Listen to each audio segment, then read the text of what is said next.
Nous vous proposons d'écouter dans un instant une rencontre enregistrée à la librairie Ombre Blanche, samedi 31 janvier 2026, en partenariat avec le Théâtre Garonne, avec Aurélien Bory, metteur en scène et directeur du Théâtre Garonne, et Léonore Delaunay, éditrice et historienne du théâtre, autour de la revue d'histoire du théâtre publiée par la Société d'histoire du théâtre et plus précisément du numéro 301, intitulé « Relire les traités techniques, architecture, décor, machinerie, éclairage, costume, maquillage ».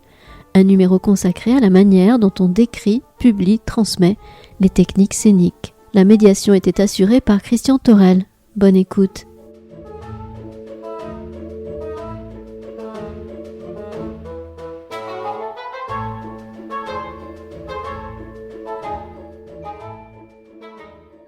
Bonjour, merci d'être là ce matin. C'est une bonne matinée pour parler, non ? Le samedi matin, c'est bien, c'est détendu. Encore que pour toi, ça n'est pas encore tout à fait, puisque vous avez encore du travail à Garonne toute la journée. Oui, mais c'est quand même détendu. Bon. Ce n'est pas la première fois qu'on va discuter tous les deux, mais c'est la première fois avec Léonore. Et puis, d'habitude, c'est autour de spectacles ou de travaux qui te sont très personnels. Là, on va dire, c'est plus collectif, Aurélien. Et donc, nous accueillons, on va dire, à ta demande et dans le cadre de ce festival que tu as initié, Léonore Delaunay et la revue d'histoire du théâtre. On va vous entendre assez rapidement sur enfin, je veux dire assez vite, pardon, pas trop rapidement, mais dans quelques instants sur l'histoire de cette revue et de l'association. Mais peut-être auparavant, je voudrais dire un mot, parce que, bon, moi je vais être un peu le candide là, mais j'ai quand même plongé dans cet ensemble qui est bien costaud, bien dense, qui est un livre d'une partie de l'histoire du théâtre et de l'histoire de l'art théâtral. Et tout au long de mes lectures, c'était en plusieurs moments, quand je trouvais aussi des instants propices à la lecture, me revenaient mes débuts dans cette profession, et dans les années 70 et début des années 80, où le théâtre et les écrits sur le théâtre avaient une place dans la librairie, plutôt, je dirais même dans le public, une place vraiment différente. C'est-à-dire que je crois que ma génération et celle qui précédait ma génération avaient une relation au théâtre très, très charnelle. D'abord, ça s'était passé par la dimension politique après 68, mais assez vite aussi par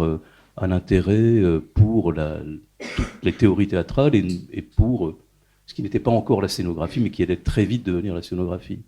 Et dans cet ensemble, j'ai pu retrouver des traces qui étaient écrites, publiées, par exemple dans la collection du CNRS, Les Voix de la création théâtrale, qui a été une collection vraiment, je crois, formidable mais finalement, presque, je ne vais pas dire à tout le monde, c'était pas des best-sellers de Jean-Marie Gustave Leclésio, bon, mais voilà, beaucoup de monde lisait ces approches du théâtre qui étaient données par ces monographies autour de grands metteurs en scène, c'était le terme qui était donné à l'époque, et puis, ou la collection de l'âge d'homme, dans laquelle on trouve des textes encore plus difficiles, Adolphe Appia, Oscar Schlemmer, bon, et des scénographes aujourd'hui, catalogués aujourd'hui comme scénographes, et qui sont d'ailleurs cités dans cet ensemble qui s'appelle Du décor à la scénographie. Voilà, bon, et puis le temps est passé, et voilà, il faut remettre un peu de charbon dans la soute. Voilà, et donc j'en viens à vos publications. Je crois que si je comprends votre mission, vous dirigez cette revue depuis une dizaine... Oui, 13 ans. 13 ans, prendre le micro. Et donc j'ai l'impression que cette mission de l'association à travers la revue d'histoire du théâtre, c'est bien celle-là, c'est de redonner corps, de redonner aussi toute la profondeur de l'art théâtral à travers évidemment des thématiques, mais en allant vraiment très loin, depuis le théâtre grec jusqu'à aujourd'hui, et pas nécessairement que du présent, pas que de la manifestation, et surtout pas de l'événement. Merci. Alors oui, bon, pour rebondir sur les derniers mots, effectivement, la mise en perspective ou le fait de restituer une profondeur historique sans avoir même de limite, c'est-à-dire que, en tout cas, moi, je suis partisane que ce soit sans début, c'est-à-dire que le plus loin on peut remonter, quels que soient les sujets dont on se saisit pour la revue, le plus loin on peut remonter, le mieux c'est.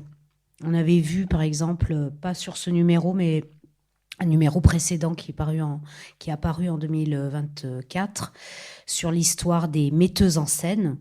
Donc il fallait bien, on penserait jamais à faire une histoire des metteurs en scène, mais en tout cas, étant donné que les femmes ont été oubliées ou en tout cas n'ont pas été documentées, n'ont pas été étudiées, on allait commencer par une histoire des metteuses en scène. Il y a eu un grand débat, un petit bras de fer au sein du comité et entre les coordinatrices et moi-même pour que justement on fasse un appel, puisque tout numéro est précédé d'un appel public, afin justement d'avoir des auteurs et des autrices qui se renouvellent, ce qui n'est pas si évident, et qui viennent d'horizons différents, et qu'on soit nous-mêmes à l'endroit de l'édition surpris et surprises par ce qui peut nous être proposé.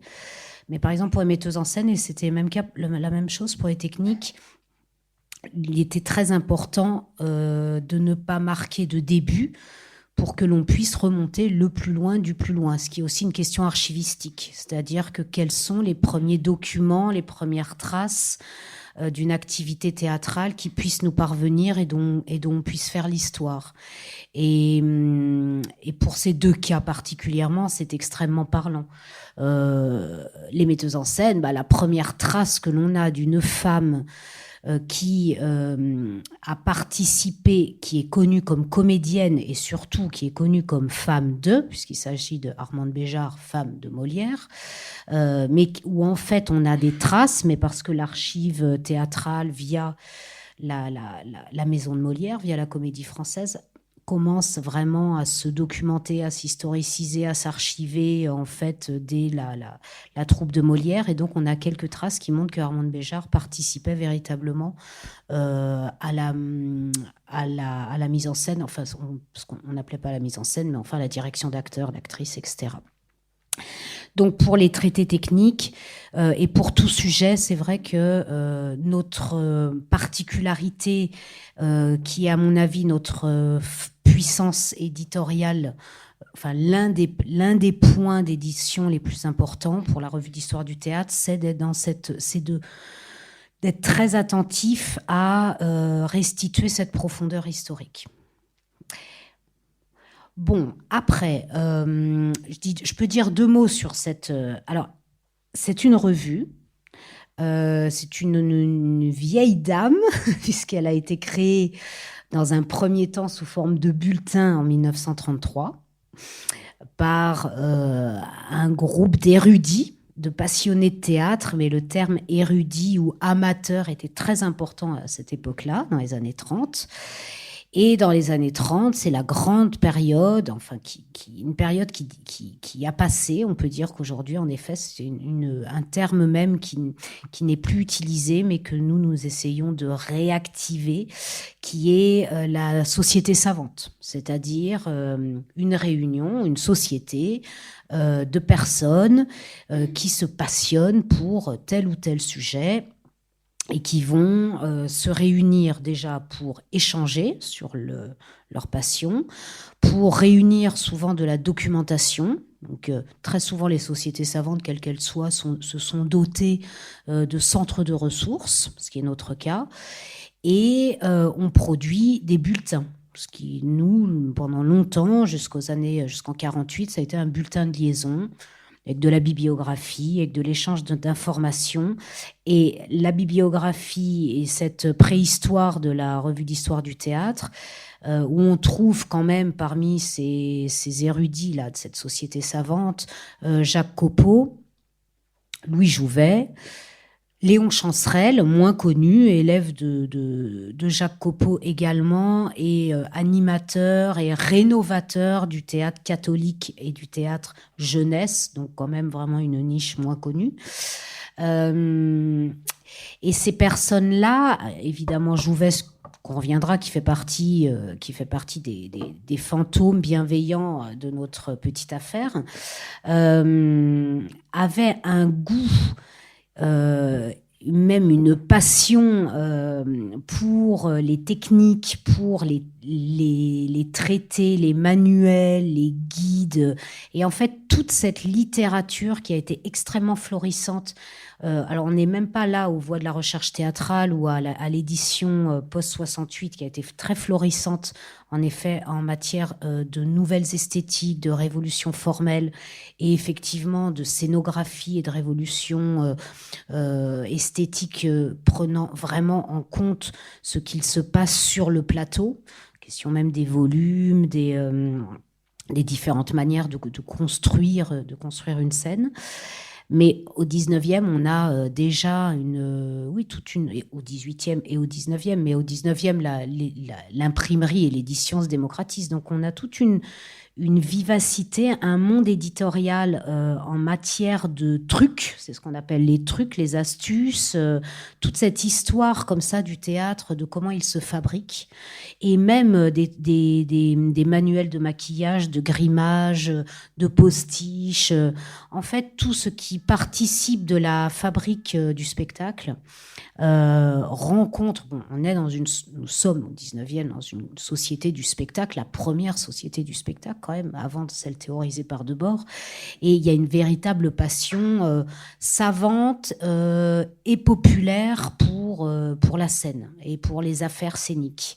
Je dis les affaires en toute conscience, c'est-à-dire les affaires techniques et les affaires, les bruits de coulisses, quoi.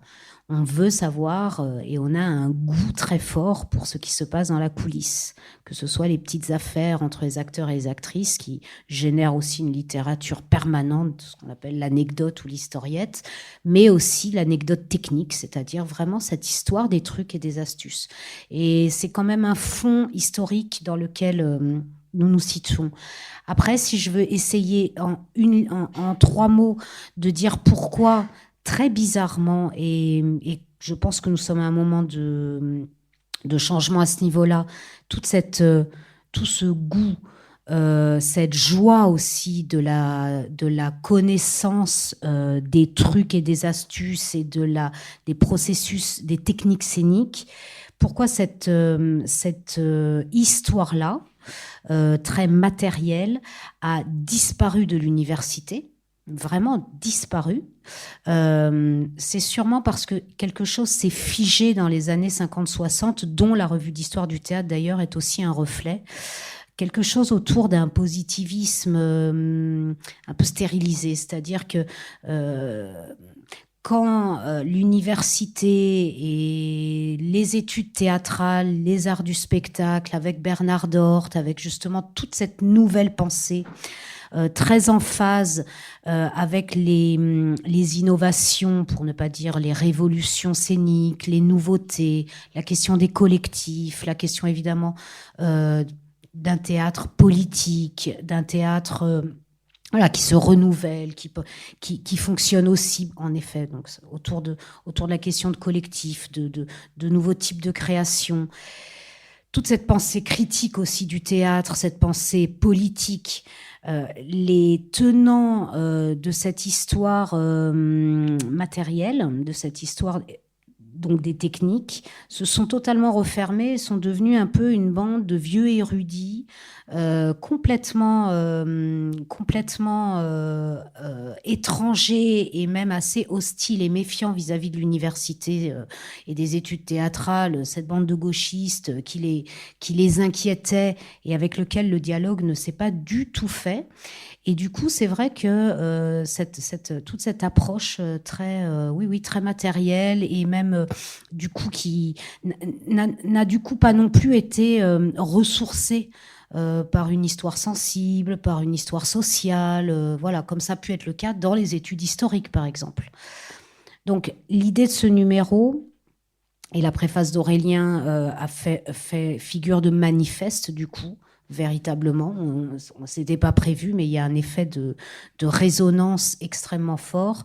Il arrive à ce moment où, à l'université, quelques jeunes chercheurs et chercheuses, dont Pierre Cosse, qui est vraiment un chercheur remarquable, qui lui a travaillé sur comment l'atmosphère, la naissance de l'atmosphère au début du XXe siècle sur scène, comment apparaît cette notion d'atmosphère, et même d'un point de vue climatique, comment on fabrique de l'atmosphère, de la brume, de la pluie, de l'orage, etc. sur scène. Donc une affaire dramaturgique, esthétique et très, très, très matérielle et technique à la fois.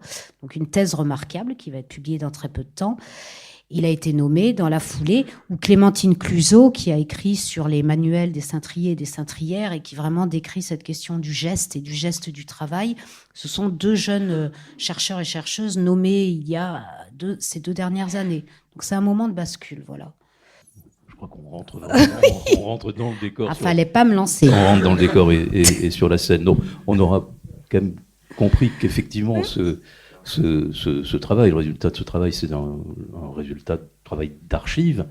Alors, ce qui a peut-être changé, effectivement, dans les 50 dernières années, progressivement, c'est aussi l'entrée des études théâtrales dans le champ de l'université. Donc, il y a beaucoup d'historiens. Je crois que vous êtes vous-même historienne. Bon, j'ai l'impression que l'université de Rennes est assez présente, non présente dans la revue. Oui. Bah, y a un effet, comme Pierre Cosse est à Rennes, eh bien l'université de Rennes, en effet, y est présente, c'est vrai. On va pas désigner les gagnants, mais enfin, en tout cas, je crois que la force de ce numéro, et on va écouter Aurélien justement, c'est d'avoir au moins tenté, et je pense que ça marche, de trouver le lien entre l'archive, l'entrée du lecteur dans la bibliothèque, une bibliothèque ancienne, en plus technique, des fois quand même, on a un peu moi je retrouve pas du tout le vertige des mathématiques ou de la physique de ma jeunesse, mais bon, je n'en suis plus capable. Donc ce lien entre l'archive et le monde vivant du théâtre, on sent bien quand même que cet ensemble il est produit pour aller vers le monde vivant. Il n'est pas juste pour marquer, voilà, c'est de façon un peu autoritaire, un monde de l'érudition. Et alors tu préfaces, on t'a demandé de préfacer, enfin on t'a invité peut-être à préfacer cet ensemble. C'est un très beau texte avec un très beau titre. Donnez-moi un point d'appui et je soulèverai le monde. Alors tout de même, il me semble qu'on trouve dans ce texte aussi une première vocation, ta première vocation, qui est une vocation scientifique, mais bon, tu l'as tord avec une belle grâce pour nous faire rentrer justement dans le monde vivant. Mais quand même, la physique t'a été utile. Ah oui, elle m'a été très utile, sans en avoir tout de suite conscience. Moi, ce que j'aimerais dire au préalable, avant de répondre à ta question, déjà te remercier, Christian, pour faire cette présentation du livre. Dans le cas de Céno, c'est très important parce que ça ajoute un format, et un format très important, le format du livre, à ce qui se réfère au théâtre et ce qui se réfère là, en l'occurrence à la scénographie. Il se trouve aussi que c'était une chance, d'une certaine manière, que Léonore Delaunay m'ait proposé de préfacer, et puis qu'il y ait surtout cette revue d'histoire du théâtre qui sorte maintenant, le dernier numéro, comme une coïncidence heureuse, sur les traités techniques qui ont été ma source principale, enfin une de mes sources principales d'inspiration. Donc tout ça était évidemment des coïncidences fantastiques. Voilà, le numéro sort, il est disponible, il est fantastique. Je pense que c'est un numéro qui va rester dans le milieu théâtral. On est friand de ce genre d'ouvrage, de ce genre de source. Dès qu'on l'a eu dans les mains, moi j'ai été quand même épaté de l'avoir dans les mains. Je veux dire, c'est un très bel objet, un objet extrêmement bien réfléchi, avec, j'en parlerai tout à l'heure, mais avec ces calques qui sont vraiment superbes, et j'en parlerai tout à l'heure dans l'idée des constantes au théâtre et de l'idée du palimpseste, et puis aussi ces pages en rose qui se réfèrent directement aux ouvrages du passé, Et donc, on a comme ça une plongée dans le théâtre et des constantes du théâtre. Et ce genre d'ouvrage, et c'est un très bel objet, c'est pas une revue, hein, c'est un livre. Voilà, il fait vraiment du bien dans la bibliothèque. On a envie de l'avoir dans les mains. Donc, déjà, bravo, Léonore, d'avoir fait cette édition-là. Il y a énormément de travail.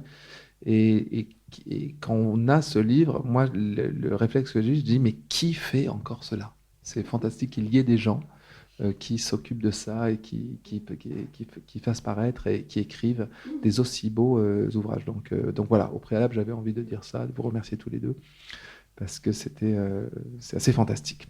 Ensuite, en ce qui me concerne, évidemment, j'ai été très honoré de pouvoir préfacer, vraiment très honoré. Il y en a des scénographes, il y en a des artistes qui s'occupent de scénographie, de théâtre. Il y a beaucoup de gens qui ont beaucoup de choses à dire. Et puis, Léonore m'a fait cette proposition. Moi, il se trouve que, pour un peu rebondir sur ce que tu viens de dire, Christian, il se trouve que je sortais de la création à Palerme Invisibili, où j'avais été plongé dans à la fois donc deux grandes traditions ou grands dons pour l'humanité, le don du théâtre à l'italienne, qu'on connaît, avec Sabatini, dont Sabatini est vraiment une référence au niveau... et puis voilà, ce théâtre des merveilles qui naît comme ça dans ces années-là, c'est-à-dire au XVIIe, un petit peu avant. Et puis dans la grande tradition aussi, évidemment, physique, scientifique, puisque c'est arrivé en Sicile que je me rends compte, par le biais quand même d'un régisseur de scène, par le biais du régisseur Plateau, en fait, qui avait qualifié Stéphane Dardet, un de mes collaborateurs, de Archimède, parce qu'il était en train de bricoler, et puis il est très inventif, Stéphane Dardet, il est un peu très scientifique, très ingénieur dans sa façon de travailler et d'inventer ses machines, et il avait fait Archimède, il avait comme ça, et je m'étais posé la question, mais pourquoi il le traite d'Archimède? On est en Italie, quelqu'un qui bricole bien, on dirait Leonardo. Pourquoi il le traite d'Archimède? C'est quoi cette passion grecque pour ce régisseur de scène? Et en fait, c'est pas une passion grecque. Donc j'apprenais à ce moment-là, parce que j'ai fait mes petites recherches sur Wikipédia, que non, Archimède est de Syracuse, donc il est sicilien. Il est sicilien, Archimède, et ça m'a évidemment passionné. Donc il est aussi d'une certaine manière de cette terre que Dante dira qu'elle est la terre des poètes, et que donc là j'étais vraiment entre guillemets chez moi, ou dans le théâtre que j'essaye d'être, c'est-à-dire à la fois dans la rencontre de la physique et de la poésie. Archimède était le plus grand, il est considéré comme le plus grand scientifique de l'humanité, il est considéré comme tel. On le connaît assez peu finalement, Archimède, ici en France, mais c'était le cas. C'était un mathématicien avant tout. Et puis il faisait de la physique pour se délasser des mathématiques. Quand il avait besoin de se reposer, il faisait de la physique et il inventait ses machines. Et il inventait des machines. Il a inventé des grues pour renverser les navires. Il a inventé des machines de guerre. Il a inventé la vis. Et la vis d'Archimède, surtout la vis sans fin. Donc c'est un très, très grand scientifique. Et donc, je me suis appuyé là-dessus, puisque, évidemment, je connaissais cette phrase, c'était juste ma culture scientifique et mon goût pour la physique. Je connaissais cette phrase d'Archimède, « Donnez-moi un point d'appui et je soulèverai le monde ». C'est quand même une phrase assez géniale. Mais tout d'un coup, je me suis dit qu'elle s'appliquait parfaitement bien au théâtre et à la scène. C'est ça le théâtre, en fait. Le point d'appui, c'est le théâtre. Et alors, puisque, finalement, cet art de la représentation... qu'est-ce que le théâtre, ça c'est une grande question, mais en tout cas, voilà, on a choisi un lieu pour qu'il soit théâtre, et à partir de ce lieu vide, et qu'on ne désigne pas ce qu'il doit y avoir dessus, dedans, etc., on désigne juste un lieu, et comment il faut le regarder, et à partir de ce lieu, va se déclencher en nous la représentation, et donc le recours à la représentation. Et donc on invente bien, on soulève bien des mondes, à partir de nos associations d'idées, à partir de notre image, on soulève bien des mondes à partir du théâtre. La scène est notre point d'appui, le théâtre est notre point d'appui pour finalement soulever des mondes. Et parce que, comme disait Aristote, l'être humain a une double tendance, une tendance à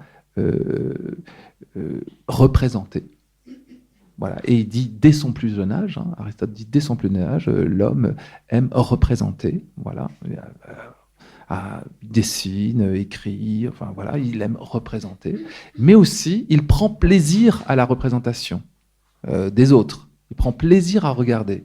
Donc il y a une double tendance chez Aristote qu'on retrouve complètement au théâtre. Le théâtre, c'est très très clair, puisque le théâtre est le seul art finalement qui ne désigne pas par son nom ce que c'est, mais le regard. Théâtre, l'endroit d'où l'on voit, donc c'est bien. On désigne le spectateur, la spectatrice, on désigne le regard, et à travers le regard, c'est pas nos yeux qu'on désigne, c'est tout notre imaginaire.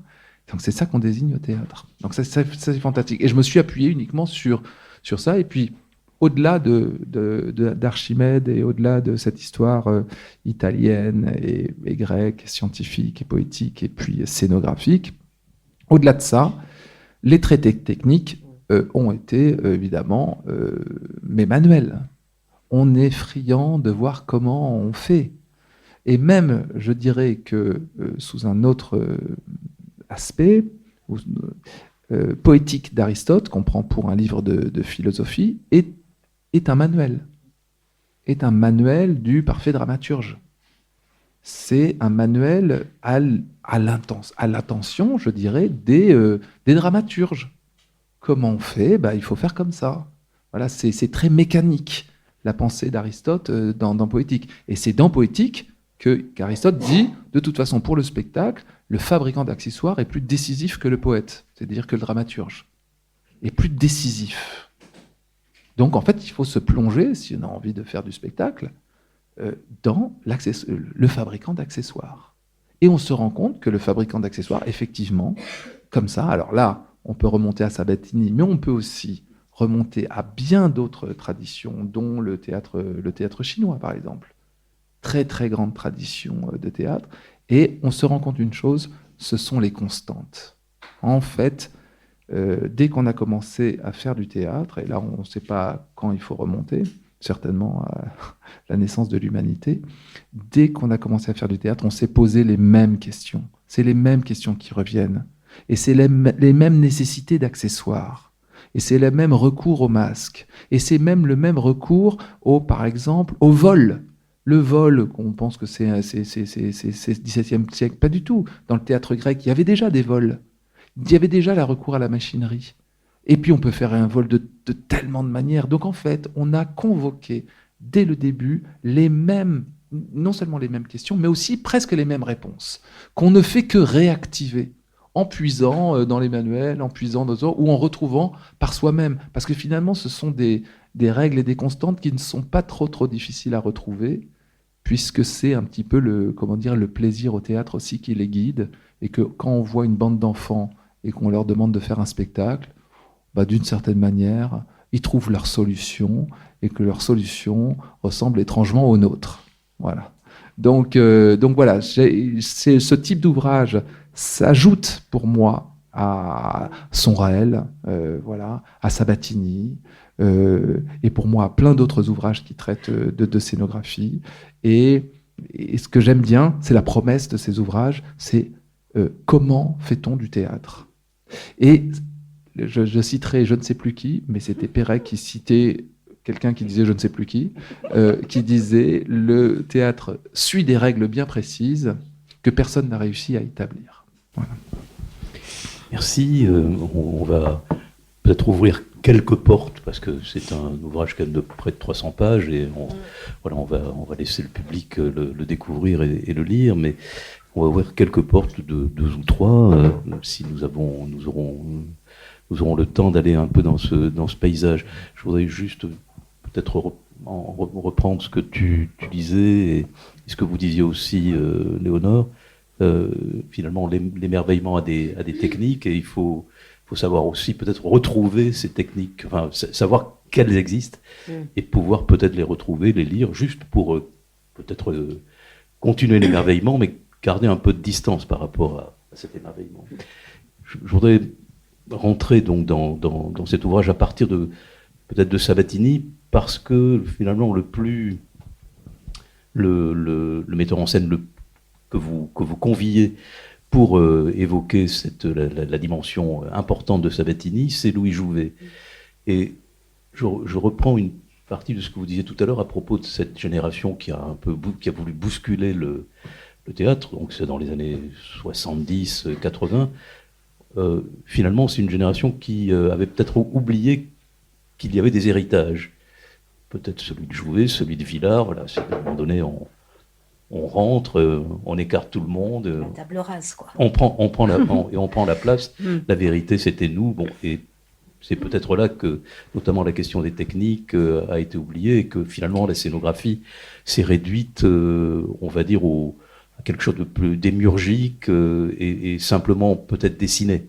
À la maison, là, je lisais le livre de Peduzzi, voilà la dimension. Bon, on ne peut pas dire que c'était extraordinaire le travail qu'a fait Peduzzi, mais c'est beaucoup la dimension du dessin, hein, c'est beaucoup la dimension de l'imagination et du dessin. Voilà. Et Jouvet, lui, justement, sur Sabatini, il dit, et on va vous entendre, parce que je trouve que c'est quand même encore mieux de le citer. Un jour, j'ai découvert ce livre et j'ai eu l'impression tout à coup que j'avais trouvé ce que je cherchais depuis si longtemps, c'est en Italie, une vérité professionnelle.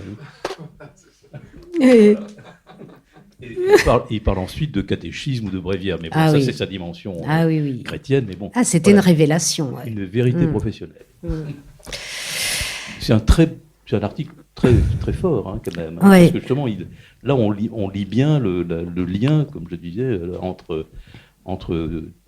monde technique, monde matériel, et celui... Enfin, on lit ces deux points d'appui. C'est ça. Oui. Ou ce dont Aurélien parle aussi dans sa préface, qui est très fort et qu'on avait ces effets d'écho là, ils sont arrivés vraiment, ils me sont arrivés au fur et à mesure que les textes nous parvenaient, et c'est quand même, et c'est là où, à mon avis, cet ouvrage-là, particulièrement, même dans la collection de la revue d'histoire du théâtre, on en est au numéro 301. Donc, en effet, on commence depuis que Jouvet l'a réactivé à son retour de tournée en Amérique du Sud, donc en 1947.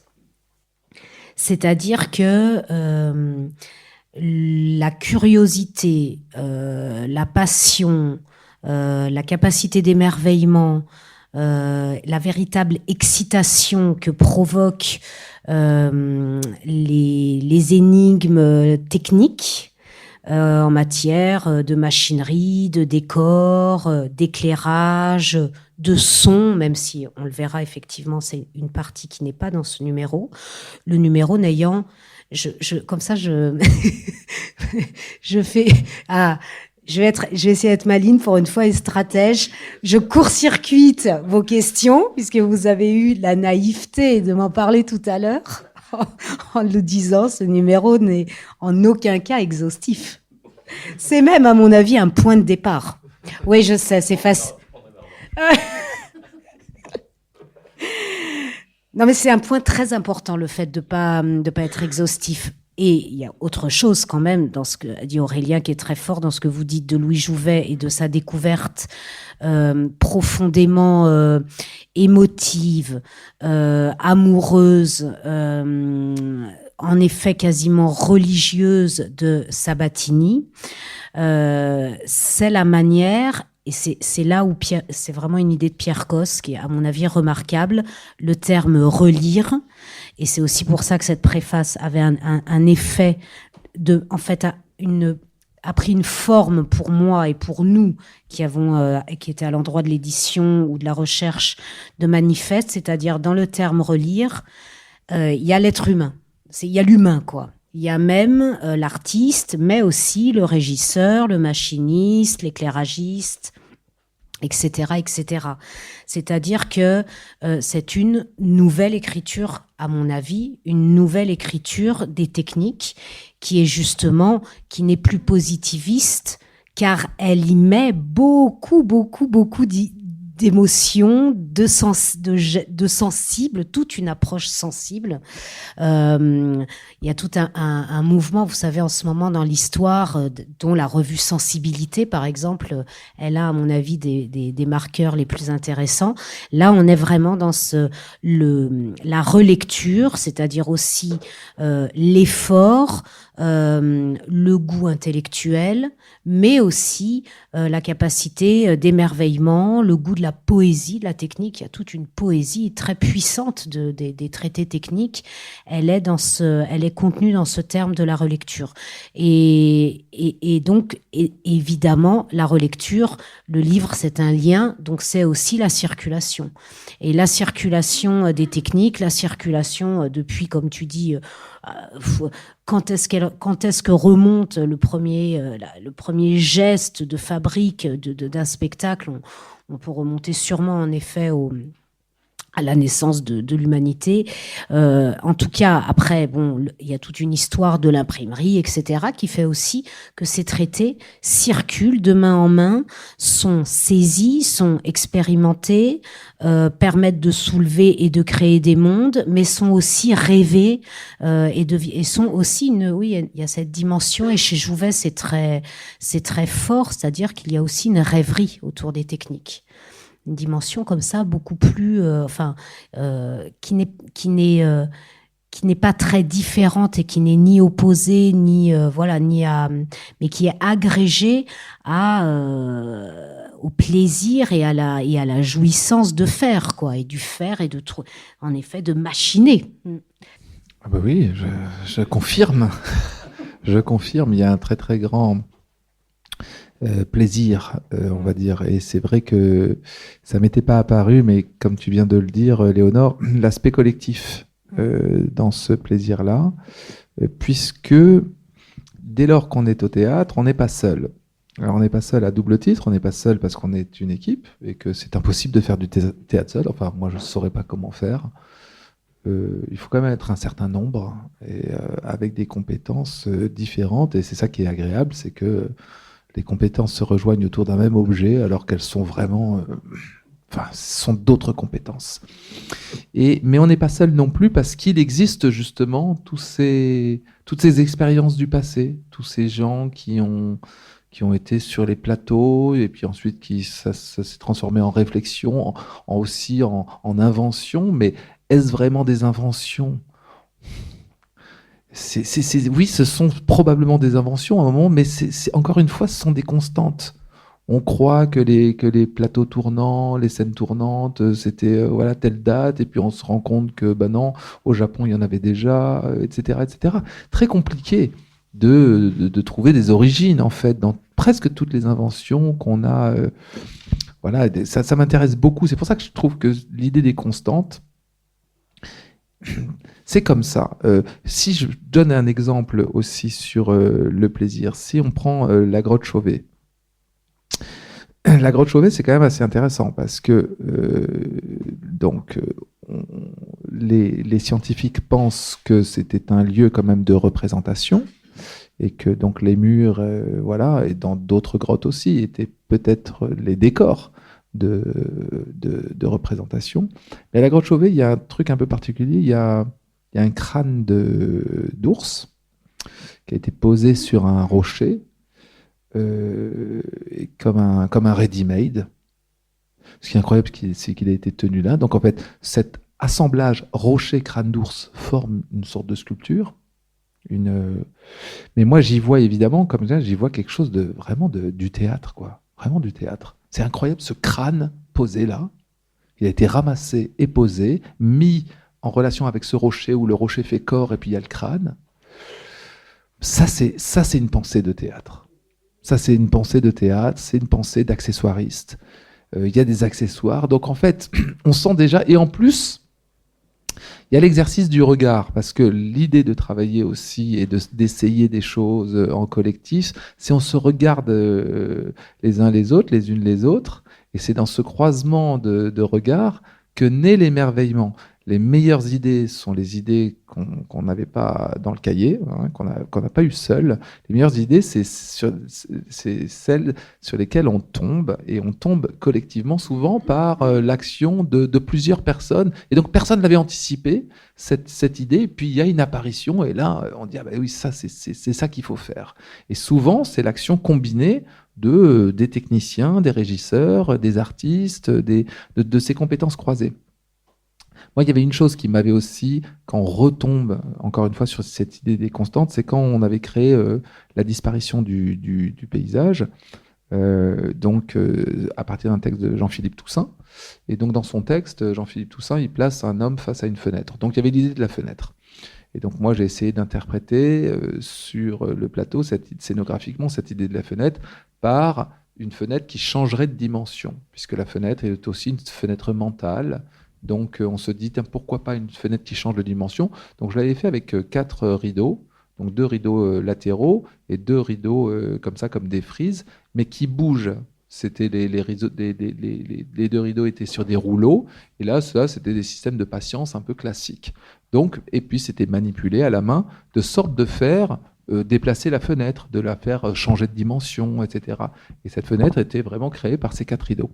Et puis c'est un cintrier d'opéra qui m'a dit « Ah, c'est marrant ce que tu fais, Aurélien, parce que c'est un exercice qu'on propose aux jeunes cintriers pour les former.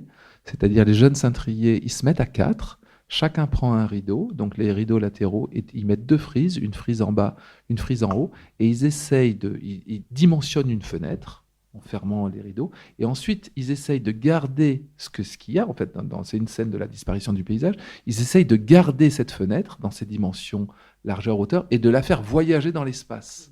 Et pour ça, il faut se suivre. C'est un exercice de cintrier. Donc voilà, j'avais cru inventer quelque chose, j'ai juste repris l'exercice de cintrier, voilà, pour former les jeunes, voilà, les jeunes techniciens. Alors il y a ce qui se peut, on pense souvent que la scénographie, ou on peut penser que la scénographie pourrait se réduire à la scène, et quand même l'ensemble du premier chapitre, le premier des 5 grands chapitres de cet ensemble est consacré à l'enveloppe, à l'architecture. Je sais que vous n'avez pas très envie qu'on aborde le papier autour de la contribution autour de Pierre Pat, mais peut-être on peut élargir et parler de cette enveloppe, parce que quand même cette enveloppe, elle a été l'obsession de bien des architectes de théâtre, et probablement depuis les origines. Et là, je vais en venir, on va sortir de cette question on va dire, du 18e français, hein, du 18e des Lumières en France, et du regard de certains, comme Pierre Pat, voire Claude Nicolas Ledoux, sur l'architecture théâtrale, hein, mais peut-être vous entendre tous les deux sur l'acoustique, parce que qui dit enveloppe, dit salle, dit présence des spectateurs, et par exemple chez Claude Nicolas Ledoux, c'est une obsession, hein, c'est que celui du fond entende aussi bien que celui qui est devant. Voilà. Et je vous le disais tout à l'heure, donc, et vous l'avez dit, il n'y a pas de chapitre sur cette question du son. Pourtant, vous donnez une contribution sur Jacques Polieri.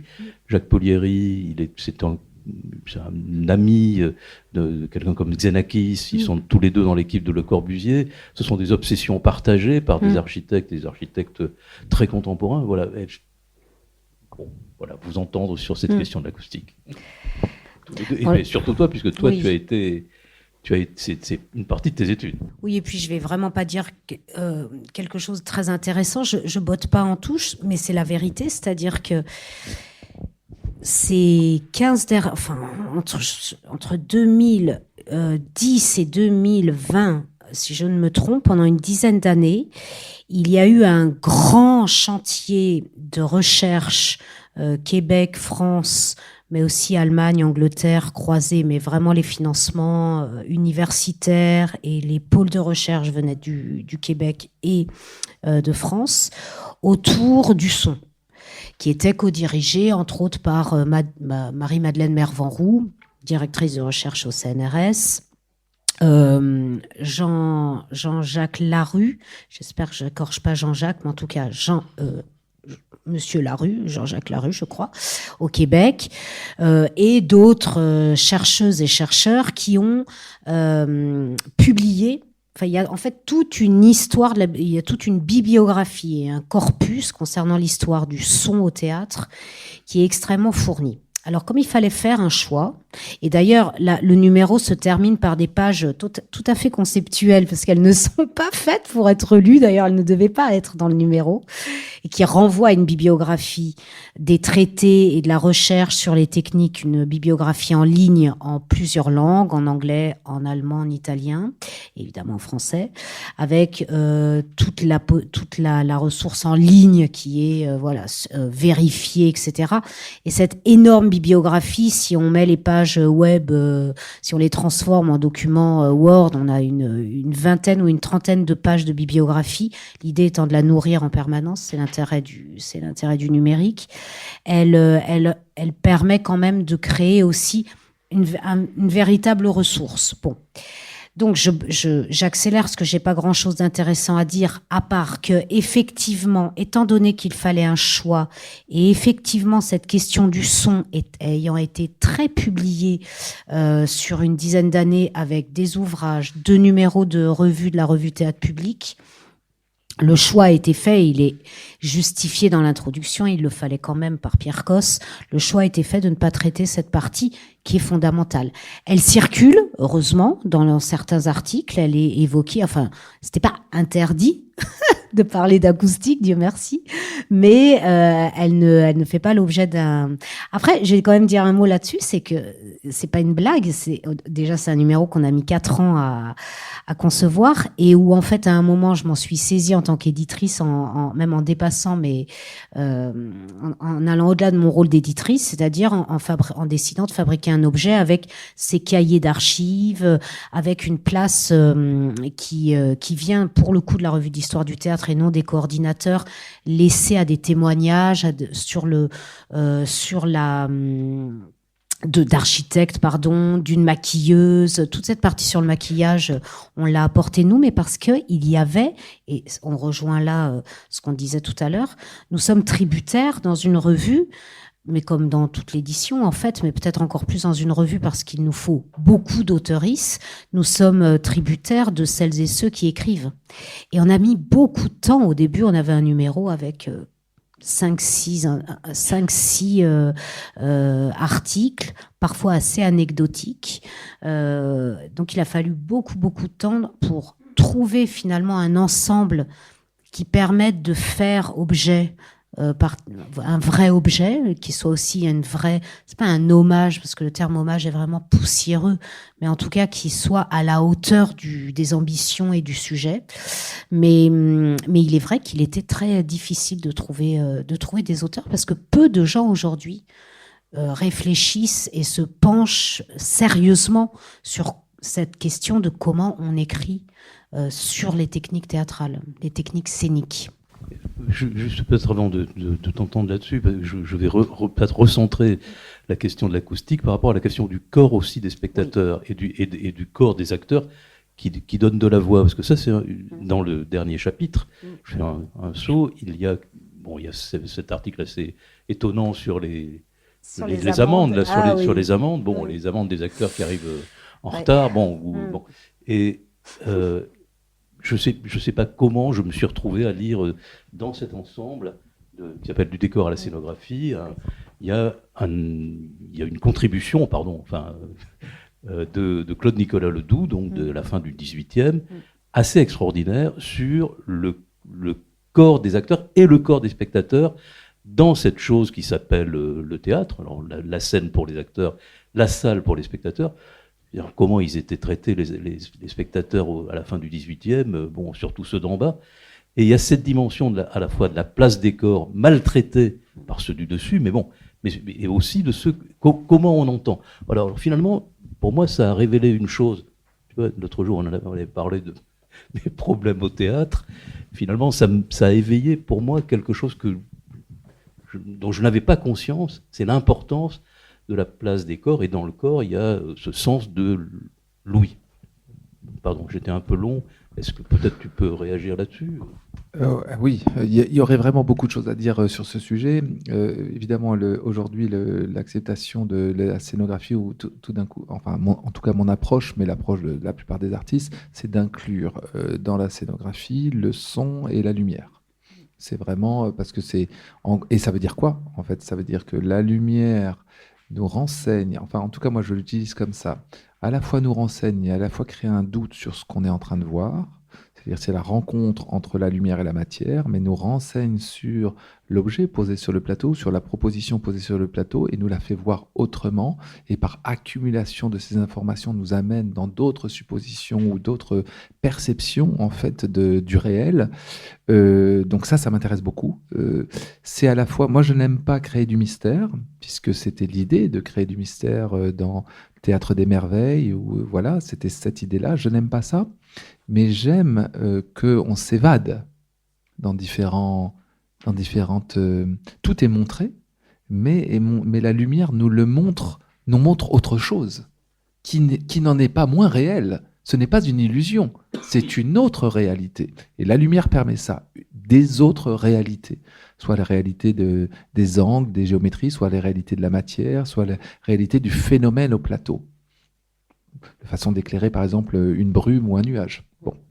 Ensuite, le son, je l'ai toujours utilisé, et notamment le son de l'espace. Donc pour moi, l'acoustique a toujours été important. Je l'ai toujours utilisé. Pourquoi ? Qu'est-ce le son de l'espace ? Et en tout cas, dans le cadre d'un geste de scénographie, c'est le bruit de la matière. En fait, c'est la certitude qu'il y a de la matière, c'est-à-dire qu'il y a des frottements. Parce que s'il y a de la matière, il y a des frottements, et s'il y a des frottements, ça crée du son. Donc en fait, le fait de révéler les sons, et bon, moi j'ai pu mettre des petits microphones partout, ou des dispositifs partout où il pouvait y avoir des frottements, c'était la révélation de la matière. Hein ? Pas de matière, pas de son. C'est aussi simple que ça. Donc c'est la révélation de la matière. Et qu'est-ce que ça avait comme effet ? Que je n'attendais pas, mais c'est pour ça que j'ai aimé réutiliser encore et encore sous différents aspects, c'est que ça rend l'espace vivant, comme une respiration. En fait, l'espace qui fait du bruit, et d'exploiter ces bruits des frottements, donc le bruit de la matière, rend la matière vivante. Et c'est un point commun dans toutes ces machineries, trucs et astuces, c'est rendre l'inerte vivant. On est dans les arts vivants. Donc c'est rendre l'inerte vivant qui est la démarche finalement du scénographe. Donc, ensuite, dans la question qui est posée sur l'acoustique, moi ça m'intéresse d'avoir justement un rapport acoustique au théâtre. Et ça c'est très important, qui est certes amplifié, puisque c'est des sons, mais les sons qu'on entend, si on collait son oreille tout près du frottement, on l'entendrait pareil, ou on entendrait ça. Là, le fait de mettre un micro juste amplifie quelque chose qu'on n'entendrait pas sinon. Mais ça reste acoustique et ce n'est pas électronique. Ce n'est pas électronique. Par exemple, le grand instrument dans H, voilà, c'est une machine qu'on a construite, mais c'est un bruit acoustique. Ce qu'on entend, c'est la résonance du bois. Voilà. Donc, et ça, cet aspect-là, maintenant qu'on utilise des sons amplifiés, il faut parler des haut-parleurs et où on les met. Et donc, dans la grande tradition musicale, qui est un peu idiote, d'ailleurs, dans les salles de spectacle, je trouve, après, les systèmes se sont bien améliorés. On a fait gauche-droite, quoi. C'était comme à la maison, left, right, et puis on a appliqué ça au théâtre, ce système stéréophonique. Et moi, qu'est-ce que ça m'a dérangé ? Il y a un son, puis on lève les yeux, quoi. On regarde, enfin, on est attiré par un son à droite ou à gauche. Et ça, c'est pas bon. Et donc, j'ai essayé de trouver, mais quelle est la réponse pour le système de son qui doit être au théâtre ? Quelle est sur les bruits du plateau ? Les bruits viennent du plateau, alors on a mis les enceintes au centre et au fond. C'est-à-dire, c'est un bruit qui vient du fond. Et ça, c'est très, très important, puisque le fond nous ramène à l'idée même de théâtre. Le théâtre la scène est construite dans la profondeur, puisque c'est l'axe du regard. C'est le regard. Le regard est dans l'axe de la profondeur. Donc on a en face de nous quoi ? Le fond. Et donc le son doit venir, pour qu'il vienne du plateau, il doit venir du fond, et pas de la face à droite et à gauche. Et ensuite, je pense que, et c'est là où je vais faire le lien avec ce que tu disais sur la place des spectateurs, de tout entendre partout, voir partout, entendre partout. Mon maître acousticien me disait ça. Si tu veux qu'on entende de partout, il faut qu'on voit de partout. Il disait ça. C'est si on voit de partout, on entend de partout. On retrouve vraiment là l'idée de l'amphithéâtre grec, complètement, très très belle visibilité, très belle acoustique, très bonne intelligibilité. Et l'acoustique a toujours été dans cette contradiction de ce rapport et d'essayer de trouver l'équilibre entre deux notions. La notion donc d'intelligibilité, donc ça c'est important pour la voix parlée, il faut qu'on comprenne. Et la question de générosité, c'est-à-dire la question de réverbération pour le plaisir de la musique. Parce qu'un endroit très sec est horrible pour la musique, horrible. Voilà, sec, c'est sourd, on va dire ça, et ça ne convient pas à la musique. Et un endroit trop généreux, bon, imaginez une église, est horrible pour la voix parlée. Ça ne dérange en rien, vaut mieux des fois ne pas comprendre, mais ça aide finalement, tout passe dans la réverbération, mais au théâtre on a les deux. On a la voix parlée, on a le texte, on a l'intelligibilité nécessaire, et on a la musique qui doit être... Et donc l'acousticien est dans une sorte de contradiction où il doit trouver l'équilibre. Et puis aussi l'acoustique, alors c'est une science extraordinaire l'acoustique, parce que il n'y a pas d'équation scientifique. Voyez, c'est-à-dire les équations scientifiques qui marchent en acoustique sont des équations empiriques. C'est-à-dire, ça marche comme ça. Et pourquoi ? Parce qu'on a constaté que ça marchait comme ça. Mais il n'y a aucune équation acoustique qui sait, à part quelques rares, dont les équations de Schrödinger, mais à part ça, en acoustique, on a fait les choses empiriquement, parce que les phénomènes étaient trop complexes. Et aussi, il y a un aveu d'échec de l'acousticien. L'aveu d'échec est le suivant. Eh bien non, on n'entend pas la même chose à chaque place, on n'entend pas la même chose. J'arrive pas à faire un espace homogène, je n'y arrive pas. On a beau... Alors ce qui est beau, c'est que dans le théâtre à l'italienne, qui est avec beaucoup de décorations, ça a aidé l'homogénéité. Ça a aidé parce que en fait, les décorations, le son est diffracté en plein et réfléchi en plein d'endroits. Et donc, il y a des petits reliefs, il y a des petites cavités, il y a ceci. Et ça, le son aime bien. Et dans nos salles modernes, avec des parois rectilignes, avec des parois parallèles, avec tout ça, c'est l'horreur pour le son et l'homogénéité du son. Mais en tout cas, de toute façon, quel que soit l'espace, le son n'est pas homogène. Donc, on n'entend pas en fonction de l'endroit où on est. C'est pas mal, ça, de ne pas entendre la même chose selon l'endroit où on est. Et d'avoir finalement un autre avis. Et puis, du coup, aussi, il y a un truc qui est très intéressant, c'était que, et surtout c'était ça, le corps des spectateurs, puisque tu en parlais, le corps des spectateurs modifie le son. Alors, des fois, on adapte. Par exemple, les régisseurs, actuellement, notre régisseur, par exemple, son à la Compagnie 111 va augmenter de 3 dB entre la répétition où c'était salle vide, et puis des fois, on a trop augmenté, parce que les corps ont moins absorbé que ce qu'on espérait, et le son est trop fort. Donc bon, c'est l'horreur, c'est-à-dire qu'on a fait tous les réglages. Déjà, il faut se balader dans la salle pour entendre de partout en disant là ça va et puis là ça va pas. Ensuite, une fois que les spectateurs rentrent, ces réglages ne valent rien. Et on fait un espèce de à l'aveugle 3 dB théorique qui ne marche généralement jamais. Donc c'est à la sensibilité, mais à la place du régisseur en disant là j'entends ça, mais si ça se trouve au premier rang, ils entendent tout autre chose. Donc bon, tout ça est complètement empirique et complètement bricolé. Ça n'a aucune... Et puis... donc du coup, salle vide, salle pleine, c'est pas la même chose. Et alors, qu'est-ce qu'on doit suivre ? Qu'est-ce que l'acousticien doit suivre comme règle ?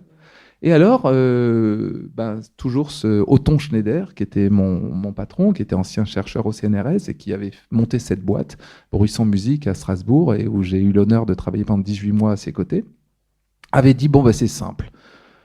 Finalement, à quoi on sert, nous les acousticiens, à quoi on peut bien servir ? On va essayer de faire la meilleure salle possible pour 60% d'occupation. Et je lui ai dit, mais pourquoi ? Il me dit, c'est simple. À 80 ou 90%, à salle pleine, la soirée est réussie. La soirée est réussie, c'est fait. Ça n'a pas besoin de nous. La soirée elle est réussie. Que le son soit bon ou mauvais, la soirée est réussie, c'est complet. Si la salle est vide, la soirée est ratée.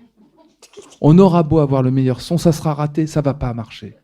Donc, à 60%, peut-être que le son peut aider à la réussite de la soirée. Peut-être que c'est à ce moment-là que si c'est le meilleur son, eh ben, voilà, il y aura théâtre, il y aura spectacle, la soirée réussie. Donc nous, on travaille, voilà, le top pour 60% de remplissage, et c'est comme ça qu'on va faire.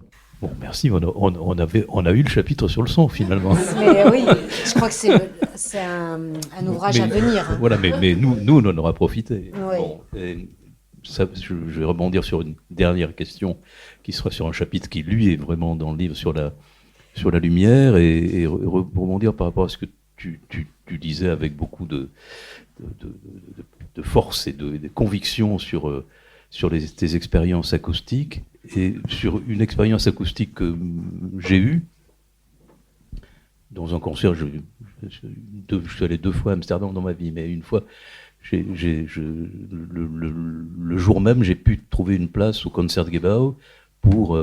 Il y avait une partition vraiment formidable de Gérard Grisier qui s'appelle Les Espaces Acoustiques, justement. Et dans ce théâtre qui est quand même très simple, hein, c'est un cube.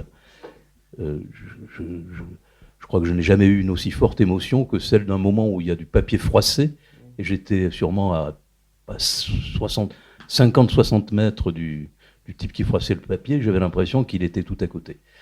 Et ça m'amène à cette question que toi, tu dis, je résous ce problème avec de la technique. Bon, avec une technique qui n'existait pas, enfin, qui n'existe que depuis peu de temps, et qui est de plus en plus, on va dire, affinée et raffinée. Et donc j'en viens à la lumière, parce que bon, ce qui est vraiment formidable, c'est d'être ramené dans un temps où la lumière n'était pas électrique, elle n'était même pas par le gaz, elle était par la bougie, et pourtant il y a dans ce chapitre consacré à la lumière, et voilà, et ça on n'aura jamais cette émotion de choses qui passent sans aucun artifice, si ce n'est quand même l'artifice de la bougie mais finalement ils existent, ils les font exister. Ces techniques d'illumination de la scène, d'illumination de la salle, de mise même en obscurité parfois. Oui, vous parlez des flammes de la Renaissance de Christine Richier, qui est, et ça se sent, je crois, dans son article, qui est aussi la directrice du département lumière, éclairage à l'ENSAT, et qui, en effet, a une grande érudition et une grande passion pour l'histoire et pour les évolutions techniques, des manières d'éclairer la scène. Et puis qui a été longtemps l'élève et l'assistante de Josef Svoboda, qui est un scénographe tchèque, dont elle a d'ailleurs un ouvrage en recherche d'édition, mais l'édition théâtrale se porte pas très bien, donc qui ne trouve pas de... Voilà, c'est vrai que l'histoire du théâtre a assez peu aujourd'hui, nous sommes une revue, ce qui est quand même différent, assez peu de lieux où s'éditer. Ce qui n'était pas le cas, par exemple, au moment des voies de la création théâtrale. Ce que je peux dire sur l'éclairage, c'est qu'en effet, il y a c'est un chapitre assez touffu, avec cette ouverture sur les flammes de la Renaissance et vraiment sur une reconstitution très minutieuse de comment fonctionnait cet éclairage à la bougie. Oui, avec tout un tas d'astuces, de systèmes, etc. Et puis, quand cet éclairage à la bougie va laisser place à l'éclairage électrique fin 19e, ce qui est quand même extrêmement passionnant dans ce moment de bascule, c'est qu'il concerne évidemment la manière dont s'éclaire la scène, mais bien plus. C'est-à-dire que l'éclairage à la bougie, ce n'est pas... Alors, je ne veux pas dire du tout que l'éclairage à la bougie figerait la scène théâtrale dans quelque chose que sa disparition aurait permis une évolution, mais en tout cas, il ne s'agit pas de... C'était moins bien et c'est devenu mieux. Mais ceci dit, l'éclairage à la bougie signifiait aussi que la scène n'était pas plongée dans le noir. Au contraire, la scène était éclairée. Non, la scène était éclairée, mais le public était éclairé d'une manière soit identique ou en tout cas avec des nuances qui faisaient que cette différence entre une scène plongée dans une scène éclairée et un public plongé dans le noir n'existait pas. Ça paraît, mais ce n'est pas seulement une histoire d'éclairage, c'est-à-dire qu'effectivement, ça appartient à toute une histoire de la vie théâtrale où le public est éclairé quasiment en permanence, mais aussi un public qui parle, un public qui demande des répéta bis quand des bis pour une scène qui lui plaît, qui balance. Il y a toute une tradition évidemment de balancer des pommes pourries, de siffler, de faire la claque. Il y a même une partie des spectateurs payés pour semer la zizanie ou au contraire applaudir. Enfin, c'est tout un public qui mange, un public qui il n'y a pas d'horaire. On rentre dans le théâtre. Et puis, le théâtre est le lieu, puisque la salle est éclairée en permanence. C'est aussi un public qui se regarde, un public qui ne cesse de s'observer, de se commenter. C'est là aussi où, en effet, l'espace social de la salle théâtrale est complètement différent d'aujourd'hui. Et c'est là où on examine non seulement qui est avec qui, mais aussi les dernières modes, les dernières toilettes. C'est quelque chose d'extrêmement important, c'est-à-dire exactement comme aujourd'hui peut l'être un réseau social, par exemple. C'est-à-dire qu'on y observe vraiment la société dans laquelle nous nous trouvons. Et c'est dans la salle théâtrale que cela se... La bascule qui vient de l'éclairage, elle va quand même... elle va participer, et c'est vraiment une histoire à écrire et à publier, à mon avis, à approfondir encore et encore, parce que tout n'a pas été dit, même si c'est un moment de bascule qui a déjà été étudié, mais c'est fin du 19e, véritablement, 1870-1880, où la scène théâtrale est plongée, la salle est plongée dans le noir, et la scène théâtrale bénéficie d'un mode d'éclairage beaucoup plus divers et qui permet des modulations, etc., beaucoup plus fortes. Et c'est là quand même où la scène s'autonomise, c'est-à-dire que, évidemment, la scène théâtrale devient une œuvre en soi. Et c'est ce qu'on appelle l'émergence de la mise en scène. Mais c'est là où on va, où on va penser totalement différemment. C'est un changement, un bouleversement, une modification profonde de la manière dont on perçoit la scène théâtrale et d'où émergent de nouvelles figures, de nouveaux artistes. Vous avez cité Appia tout à l'heure, Gordon Gregg, Meyerhold, et en fait des fous de scénographie comme toi, quoi, qui évidemment d'un coup trouvent dans cette boîte noire de nouvelles potentialités qui ne pouvaient pas exister avant. Le charme de l'éclairage à la bougie, nonobstant, ces potentialités ne pouvaient pas exister. Et les éclairagistes, c'est vrai que l'éclairage et les éclairagistes eux-mêmes et elles-mêmes sont très très étonnants du point de vue de leur érudition et de leur goût de l'histoire de l'éclairage. C'est vraiment une pratique, une technique scénique qui n'a cessé de générer de la pensée, de l'écriture et de la circulation justement des savoirs. J'ai relevé pour toi une phrase, alors je ne sais pas dans quel article, voir la lumière et pas son origine, c'est le charme de la représentation. Tu es d'accord avec ça, ou toi, au contraire, tu es plutôt pour montrer l'origine? Alors moi, j'ai vraiment, c'est les deux. C'est-à-dire qu'en gros, au théâtre, on aime voir la chose et sa fabrication. C'est le privilège du théâtre. Le théâtre fonctionne comme ça. Il y a très peu d'art qui fonctionne comme ça. Donc on est content que le théâtre fonctionne comme ça et qu'on y prenne du plaisir. C'est-à-dire il y a du plaisir à voir la chose et il y a du plaisir à voir sa fabrication. Donc on aime bien voir comment c'est fait. Donc en fait, d'où le plaisir des changements à vue de décor, par exemple. On n'a pas besoin de fermer le rideau, de changer de décor, de rouvrir le rideau. On aura un plaisir encore plus grand de voir à vue le changement. Et ensuite, ça nous enlèvera pas le plaisir de voir une fois le changement réalisé, le plaisir de ce que c'est de regarder ça. C'est le plaisir de Méliès, exactement. Donc c'est toute cette... Et puis, alors, en ce qui concerne des fois les sources lumineuses, puisque c'est ça ta question très précise, c'est vrai que quand même, la plupart du temps, je les cache. Alors, la plupart du temps, par exemple, sur H, je ne les ai pas cachées. Voilà, mais certaines, si. À partir du moment où il y a un éblouissement désagréable, et quelque chose qui détournerait, qui soit juste une gêne, là, on agit. Mais la présence du matériel technique sur le plateau, visible sur le plateau, ne me dérange pas. Et dérange personne d'ailleurs, je pense. Dérange personne, ça ne nous empêche pas de voir la chose. Quand ça crée un éblouissement, quand il y a une source, souvent, voilà, je dis là on exagère un peu, ça éclaire le public, ça éblouit, bon, on va essayer de faire un effort pour la cacher. Merci beaucoup. Merci à tous. Merci à vous. Merci Aurélien.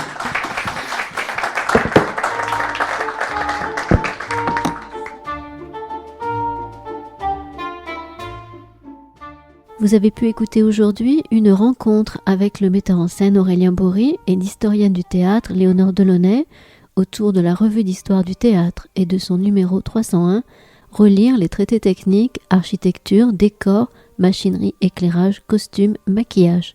Enregistré à la librairie Ombre Blanche, samedi 31 janvier 2026 et réalisé et mis en onde par Radio Radio avec Radio Radio Plus et Radio Terre.